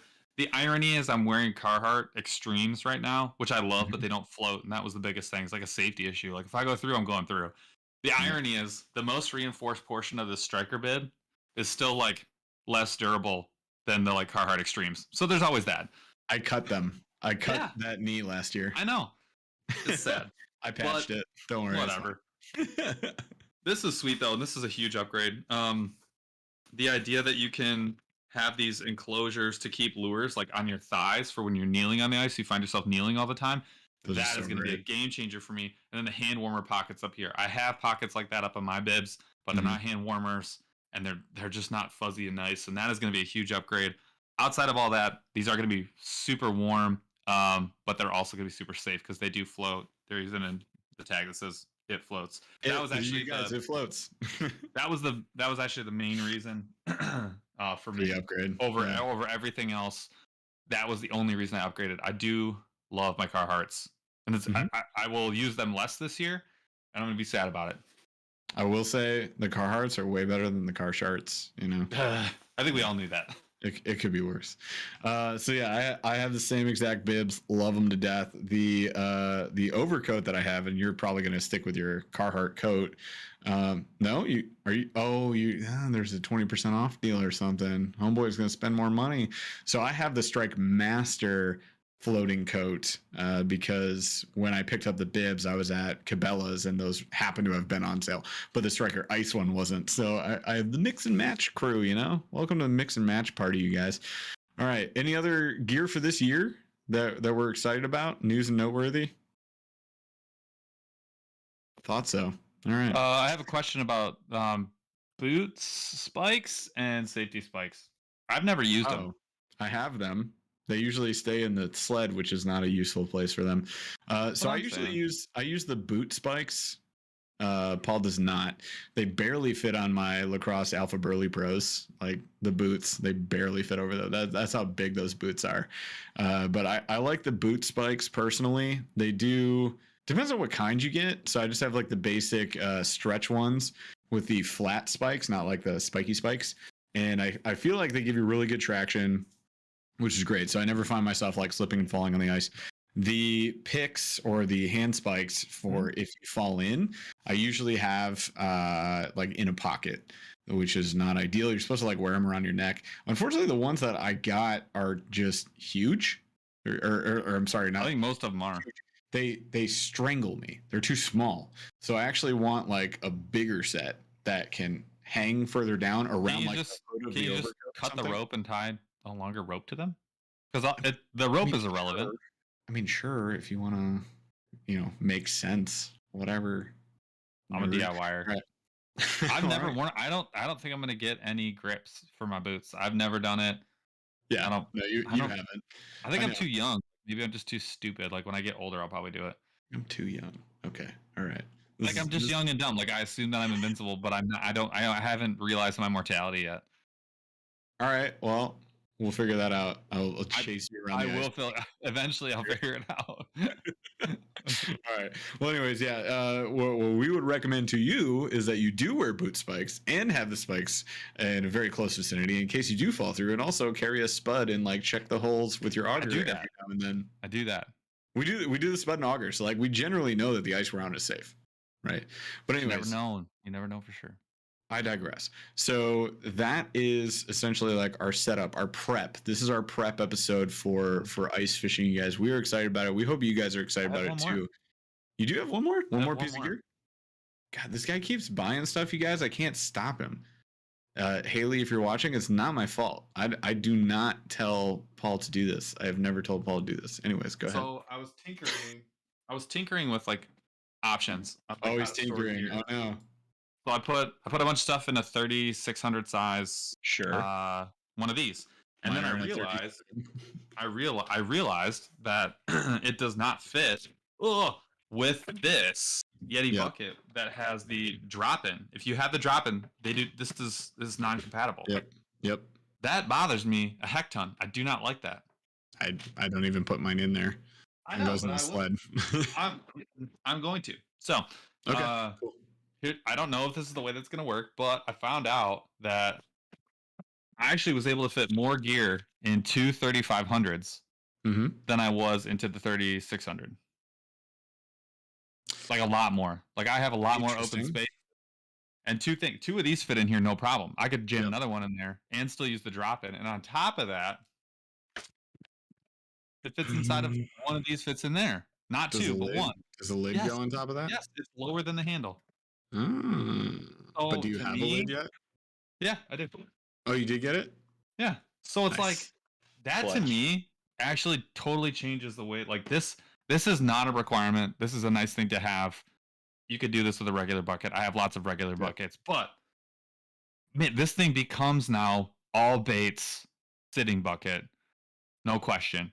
Line goes on the side, tool goes on the side because I do use the molly strips to put zingers and stuff on here. Yep.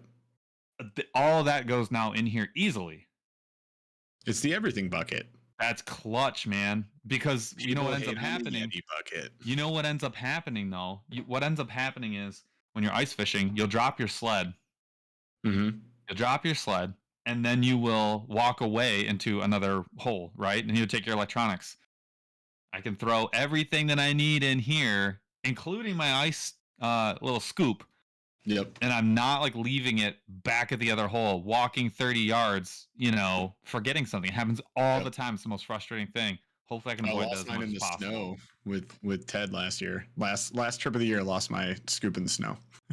somewhere randomly on the lake. And you had the orange one too, didn't you? No, not the scoop. It was all metal. Oh, you had the one like mine? I hate that one. I'm going to get a plastic one this year. Once it drops in the snow, it's gone forever, for life. Oh, yeah. 100%. Yeah. So, yeah, I like the idea. I think I'm on board. I think I might. You need to try it out. Might do this thing. I was thinking about getting the new Plano Edges. No. $30-some? God, no. And they're small, man. Grow up. They are. They're smaller than a 3500. Those are $11 each. Prove it. All right. I'm gonna go pick some up. They are. Ipso facto. They are. All right, you guys. Oh yeah, we had one more. So hey, that package behind you, Paul, is that from Jason Emery? It is. Jason Emery, thanks for sending us the jigs and a ton of plastics. I was stoked. Yeah, man. We're gonna have to put you together a package. I've already been thinking about what I'm gonna send you. I have not seen those. Did he send you the Z-Mans in there? No, the little Z-Man finesse. No. Just wait. All right. Anyways, so we're gonna definitely test out your jigs when we can. Great question. Do Ned rigs work during ice fishing? I think they could, but we typically What don't does that do it. mean though? Because Like a legit Ned rig, like not the fact that you are fishing a jig with like a short plastic on it is essentially a Ned rig, right? So like everything we do is kind of Ned riggy. But do we fish like the Ned locks or potentially like your light wire Ned rig jigs or something like that at this time of year? No, really. Could we? Maybe, potentially. That thing right there, absolutely. The closest we're probably going to get to a Ned rig this season on the ice is going to be that. And it's a 164 or a 1/80th ounce mule fishing jig, and it'll have the horsefly plastic from Ethan, the online outdoorsman. yeah, I think that it's just the fish are not feeding the same way. Right. You're not looking for like an typical. None of this is true. We don't know if these I'm are gonna facts, say but let us spit some stuff to you. I'm not. I'm trying not to. So, like, fish don't feed the same way. Yes, a Ned rig would work, could work. Is it the preferred method that's going to work as much as, say, jigging a very small plastic? Probably not. How would it do its best work? Rock pile, dead stick. Yep. That I would guess. I'm down to throw a day of fishing away and just try it for you. I would not. Just for you, Jason I would Emery. not. No, I'll do it. We get 3 lines. I'll just have one. It'd be tough. It'd be tough. I don't want to ruin it. We don't get many days of fishing, you guys. So it's really tough to throw away a day of fishing when you get like one every week or every other week. And they're sick. It could be way less. There's a sick purple EWG. I want to tell you what's in there. We're gonna make a video. Don't worry about it. We're gonna do it. We're gonna get there. All right, you guys. I think at this time we got to draw a winner. Say now. What should we do? Should we run a giveaway? Draw it now. Well, no, we're gonna do two questions. We're gonna do the chat. We're gonna do the chat. So hang on, you guys. Yeah. Everybody chill out. I'm just kidding. All right, so we're gonna do slow rolling thunder, you guys. This is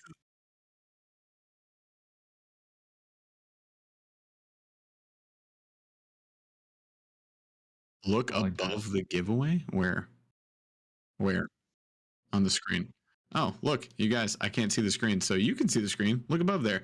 So if you win, the deal is YouTube doesn't like it if you type the app symbol in the middle of like your email. So instead, we're going to have you just write your email, but the @ symbol is going to be AT, as in the word at, and we'll figure it out, and then we'll email you. We'll take care of you.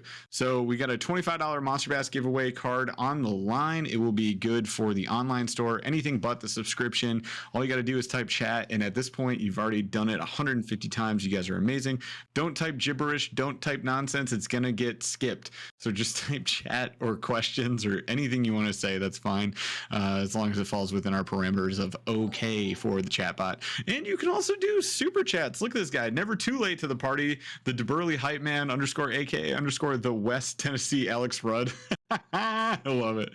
Quick check-in from work, Xmas party. By the way, what is ice? Great question. I wish I didn't know, but thank you for the super chat. $5. We appreciate you, man. So keep chatting, you guys. We're going to hit slow rolling thunder questions right now. Me versus Paul. You guys determine the winner. There's no losers. All right. Everything's a competition. And it's for time. Favorite. Oh, yeah, and Charles is going to answer too. Favorite holiday movie. Okay. Nobody understands this movie, but apparently me and my wife. My favorite holiday movie of all time is, I'm not going to take the cop out, which is National Lampoon's Christmas Vacation, which is the obvious close number one. But my number one is Scrooged with Bill Murray. And nobody ever says this movie. And Bill Murray. Home Alone. It's a good answer. Crazy. So for me, it's Scrooge, Bill Murray. If you haven't seen it, look it up. You're welcome. It has some amazing Bill Murray moments. And yeah, that's my answer. All right, go ahead. I want to say the Santa Claus because it has so many. It's one of the. It's like a Will Ferrell movie. The first time you see it, you're like, mm-hmm. Second time you see it, like, haha. Third time you see it, like, then the 28th time you see it, you're like, ah! Like everything's hilarious. And there's all these like little things that you didn't notice. I just saw a TikTok where apparently, so when they're in the Denny's at the beginning, there's just like a bunch of elves like in the restaurant and stuff, and I was like, "What's happening?" Somebody said Bad Santa. I never liked that movie. I would never call that a Christmas movie. Sorry. That is Santa Claus. That is one of my wife's favorites. Is the What is it? claymation A Year Without a Santa Claus. Oh, yeah. Heat That's the Miser Snow and- Miser, Heat Miser. Mm-hmm. I will say, I want to make a caveat here. Most of the Christmas movies, I have probably like a 25 that are like a must watch every single. I'm Sure. telling you, 25 must watch. Love them all. So I'm not knocking like Christmas Vacation, all of that. I will knock Bad Santa. Not a fan. But Yeah, I the love rest of Christmas them- Vacation though. That is honestly, my God, when at the end when. Oh my God, The that ain't the sewer- friggin' Christmas star. It's a Alright. light at the sewage treatment That, plant. It's either that, or Close it up. you could drive a dump. You couldn't hear a dump truck driving through a Driving through nitroglycerin plant. glycerin That is the whole movie. That Arnold Grace, he died Schwarzenegger 30 years movie ago. where he like Christ. Jingle All the Way or whatever. The Arnold Schwarzenegger. Jingle All the Way is a movie. funny movie. Yeah, that's a It good was one. a good one. We But- just watched Jingle All the Way the other day, you guys. If you haven't watched it, it is absolutely a terrible, god awful, Great horrible movie. flick, which makes it amazing. Exactly. Yeah, And it's funny. Arnold Schwarzenegger is a terrible person. He's a horrible person in this movie. He is not- really bad. He is not good. But he did go Even all at the out end. to try He- to get he- his son the gift. But he on the punches last a day, reindeer in the face. He knocks him the F out.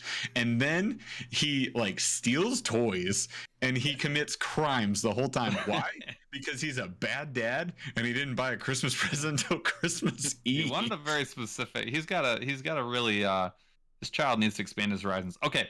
He's a uh, bad person. Question number two. Yep. Is Die Hard a Christmas movie or not, and why? Yes, it is. I will give you several reasons. Number one, it takes place at Christmas. Number two, Christmas songs are the vast majority of the entire soundtrack. Including Number three, rap Christmas songs. yeah, like the whole soundtrack is Christmas. Is there an elf in it? Why does there need to be an elf? Is there an elf in it? Is there a Santa in it? Do you need like secret elves in there? You need secret elves? I'd like there to be one elf or Santa. Santa's not in it. It's not a Christmas movie. There's Frosty the Snowman Christmas movies that Case have no made.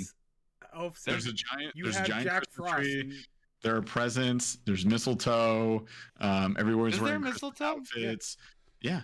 There's Christmas wrappings. There's presents and Christmas. He wraps. No. He uses Christmas No. present wrapping to tape Tape a the gun gun It's to a, his it's back. a. I know. At the end. It's a Bruce Willis movie. Okay, it's not a Christmas movie. It's not even an action movie. It's a Bruce. I'm Willis not even. movie. It's not even a Bruce Willis movie. It's gone beyond that. It's grown beyond Bruce Willis. Like Bruce Willis was a comedy actor before he did Die Hard. Comedy So he and- broke his own and love mold. action Did he movies. by using Love Christmas movies. wrapping paper to strap guns to his back? I think we're still Correct. firmly in. Correct. Bruce I'm Willis sorry. I'm sorry, chat. You gonna back me up, or you gonna follow this liar, this I'm fool? backing you up, Jeff. this That's all that charlatan. matters. I can time out anyone that doesn't. Does anyone even say Merry Christmas in the movie? Can we Google that? Yes. The driver does when he gets in. Yeah. I don't know what you're talking about. I need to see it. Okay, that one's Thank you, TBD. Yvonne. Andy's mints Thank or you, candy Greg cake? Whitaker. What's the better mint candy? Andy's mints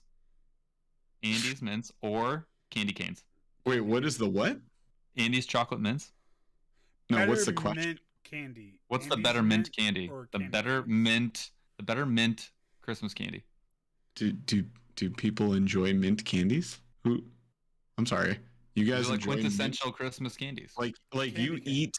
eat mint candies on purpose. Yeah. Like do you not? You don't just no, not at all. I would not ever. No, I would put. Check the receipts, bro. Andy's I mint see is that. Garbage. All right. I am Jaws is fired. surprised Jaws is at fired. all of you. Look at Ending the stream now. look at the chat. My God, yeah, thanks. Back me up, Mints- bros. First of all, Andy's Mints is crushing it. Congrats, you guys. I hate chocolate. I hate mint candy in general. Okay, Jeff's also fired. Moving on. Nope. Well, now we need to that's actually. the show. We'll see. You guys I'll be later. fine. Wait, Uh, no, Jeff. What was the Wait, worst no, show Jeff. for Jeff, a we're relationship? 2/3 of the group. We can do it without Paul. So technically, I think it's the other. Paul- You've already you're been fired, so What? here's your papers. See ya. So Here's your what papers? He's not even. He has no papers. What papers do? This is why you can't run this organization. You think Jaws has papers? First of all, Oh, please God. tell the IRS, you guys. He is No. paperless. All right, so can we run the winner though? Because we have 2 questions left. Yeah. I like to leave 2 questions for the Yep. winner. Can we run it? Matthew. Oh, Acevedo? Gfon, important philosophical question.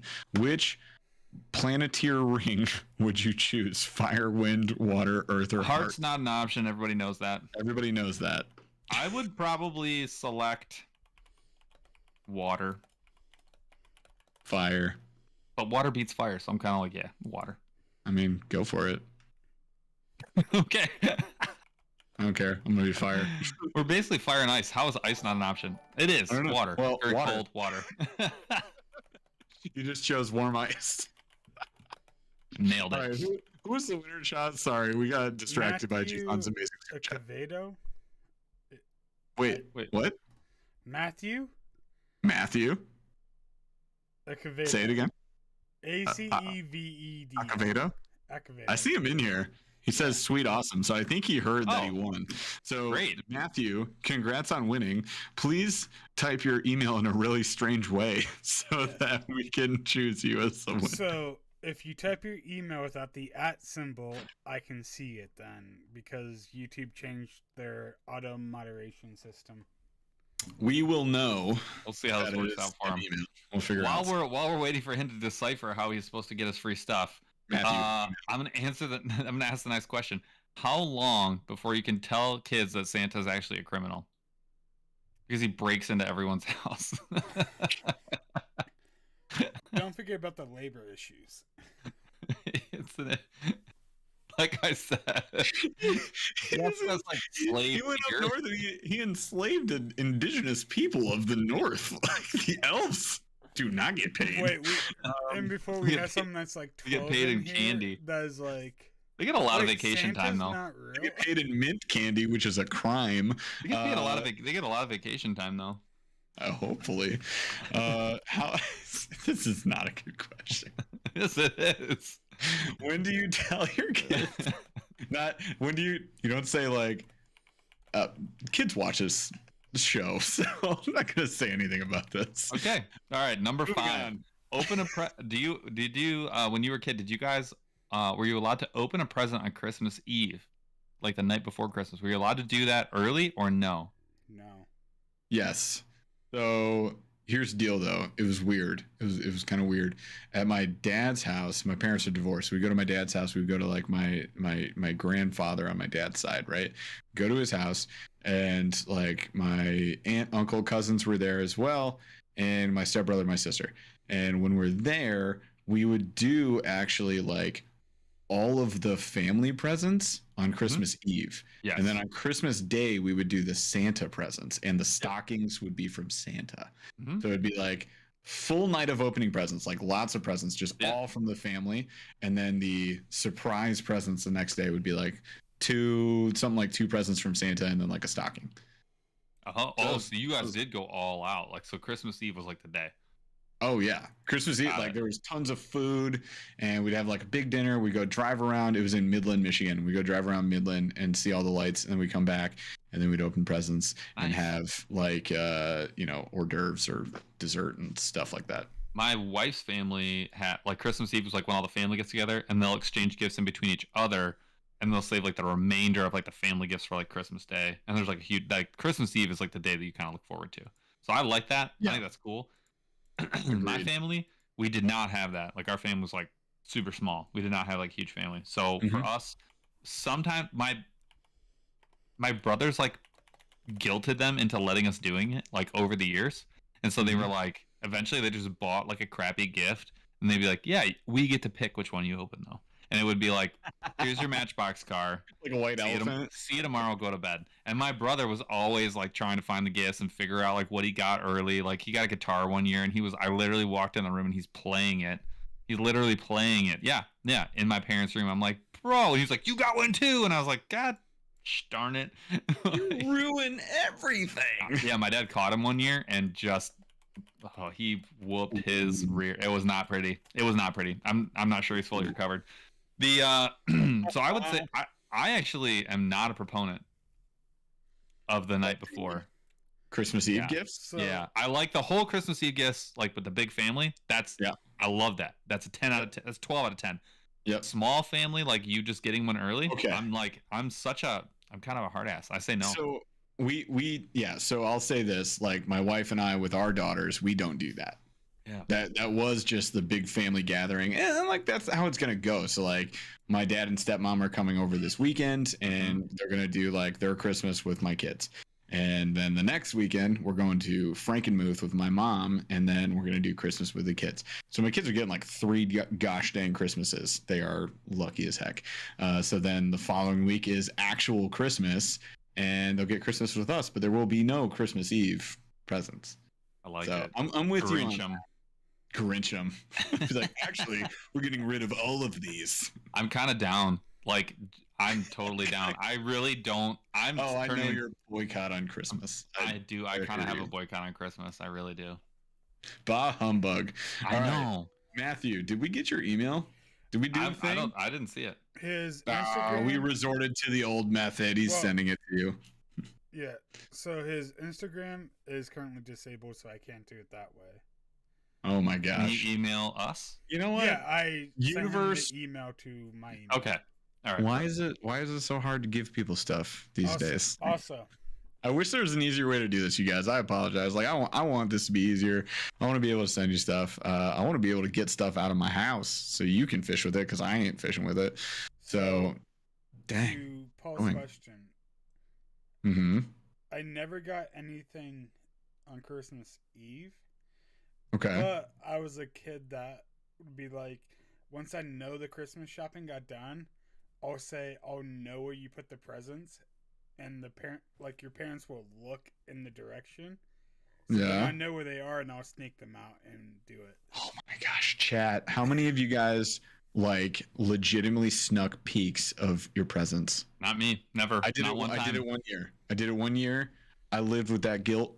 It like was a pit in my stomach. I felt so bad. Video never games, did it. I will like unseal it, take it out, put an old game in the box, put it back in, take a hairdryer, reseal it, and put it back. No Were you shit. on Ocean's 13? If Like, I what is your found out- problem, dude? If I found out that happened, I would stop buying you gifts. Wow. I would No, buy I wouldn't you even feel gifts. bad about it. I would go a step further. I would buy you gifts, and then I would light them on fire with a blowtorch in front of you on Christmas Day. And I would be like, that's what you get, punk. And I'd ask for the video, and I'd be like, "Ha! You earned this." So when I got a GameCube when I was a kid, I weighed You the GameCube unboxed it? itself. You did not. You're I fibbing. did. No, you can. You ask did my not mom. Indiana Jones a present. No, I weighed it, and I just put in stuff that would weigh about the same, that wouldn't move. And I was playing my GameCube every night. But my mom walked in on me one night and found me playing it, and I'm like, oh. with the brand new game that I was also getting for Christmas. You're like, where did this come from? Tony Hawk Tony Hawk Underground 1. Ooh, Thug. Game. Yeah. Thug was legit. All right. Well, we're going to end that here. When you guys just found out that Charles is the worst at Christmas. Charles was a naughty lister for life, my friends. All right. Well, here's the deal, you guys. We love talking to you. You're fantastic. We appreciate you hanging out with us tonight. Of course, if you enjoyed the show, be sure to like, subscribe, and what did we say at the beginning of the show? Rock bottom the notification bell. And if you guys are listening to this in audio format, drop us a 5-star review. We appreciate you very much. Again, we've got a few big shows coming up. We've got the members only show on the 14th, 8 p.m. Eastern. That's this coming Tuesday. If you guys are in our membership crew from YouTube, be there or be square and hop into Discord, and you can hop on a video with us and hang out. It's a lot of fun. Scammers as well. And also watch out for scammers, but don't worry, we're just going to change the way we do this. So if you guys you've entered the giveaway, I'm going to comment back at you, but it's going to be my profile tomorrow night. Okay, I'm going to comment back. His email, by the way. You have what? Oh, you have his email? Sweet. Hey, we got Matthew taken care of. If you guys are in the giveaway from Monday, though, on the YouTube channel, I will comment back. It'll be me. Just click the profile. You'll see my profile with all my videos and stuff. If it is an illegitimate profile, do not give them your information. Do not use WhatsApp. That app is trash. Sorry. Anyways, Other than that, we've got the 23rd, which will be our big giveaway for Autism Anglers. So be there. That will be an absolute blast with Don, with Debo's, and maybe with a few other anglers. If we can get some people on there, it'll be maybe awesome. I'll even show my face on that. And Chaz will show his face. You guys have not seen his beautiful face. You're so lucky for this because we only do that on members only lives. That sounded so bad. You're so lucky you haven't seen his face. No, I said you will be so lucky when you're on that episode. At any rate, you know what, you guys, we love you. Appreciate you hanging out with us again for another Thursday night. We'll be back next Thursday as well, so come back for us then. We may have a guest, we may not. Guests have been flaking like worse than dandruff, so we'll see if we can figure this thing out. At any rate, this has been fun. We'll see you guys next week. Chaz, take us the heck out of here, my friend. Took a swing at a wrecking ball and I prayed for my downfall, and I found a way to reconcile, 'cause in my heart it's not worthwhile. It's a bloody battlefield where some go down, others heal. In the end it's all the same. All you can do is play the game. Oh, do we say goodbye? Refuse to question why. I'm sad to say I'm sorry, so lie. Pretend that you're okay. Swear that you will stay. Keep trying for one day. I'm sick of all these lies. Don't care if I capsize. There's nothing left for me to hide. Don't wanna live a lie. Too many lows, too many highs. Too many things to criticize. And so I leave it all behind. Don't wanna live a lie.